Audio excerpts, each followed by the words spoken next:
ფაშიზმზე გამარჯვებიდან 80 წელი გავიდა თარიღი აღნიშნეს გორში. ომში დაღუპულთა ხსოვნის მემორიალთან მოქალაქეები და ადგილობრივი ხელისუფლების წარმომადგენლები შეიკრიბნენ. დაღუპულ გმირებს პატივი მიაგეს და მემორიალი ყვავილებით შეამკეს შიდა ქართლის გუბერნატორმა და პარლამენტის წევრებმა. მეორე მსოფლიო ომი ისტორიაში შევიდა როგორც ყველაზე მასშტაბური და სისხლის მღვრელი კონფლიქტი. ომს, რომელიც 1941-დან 45 წლამდე მიმდინარეობდა, 300,000 ქართველის სიცოცხლე შეეწირა. მოგეხსენებათ, დღეს არის ფაშიზმის გამარჯვების დღე, 80 წლის თავი.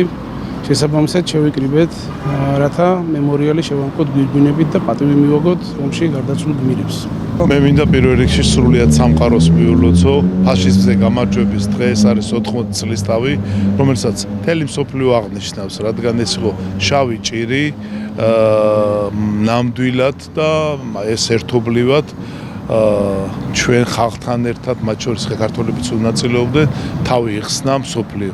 ეს კაცობრიობისთვის იყო ძალიან დიდი კატასტროფა და მინდა გითხრათ, რომ ჩვენმა ქვეყანამ თავისი ძალიან დიდი წვლილი შეიტანა აი ამ ფაშიზმის დამარცხების საქმეში.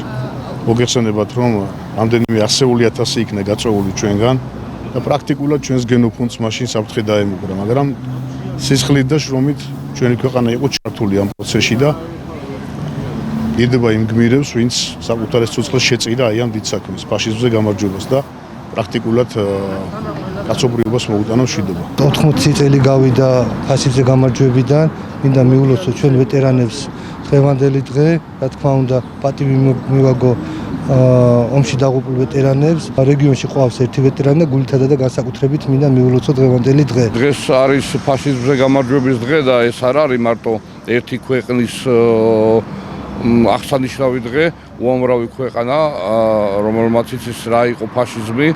ფაშიზმზე გამარჯვებას აღნიშნავს უკვე ათწლეულების განმავლობაში და მათ შორის ჩვენ საქართველოს, მით უმეტეს საქართველოს ძალიან დიდი მსხვერპლი გაიღო ამ ფაშიზმზე გამარჯვებაში.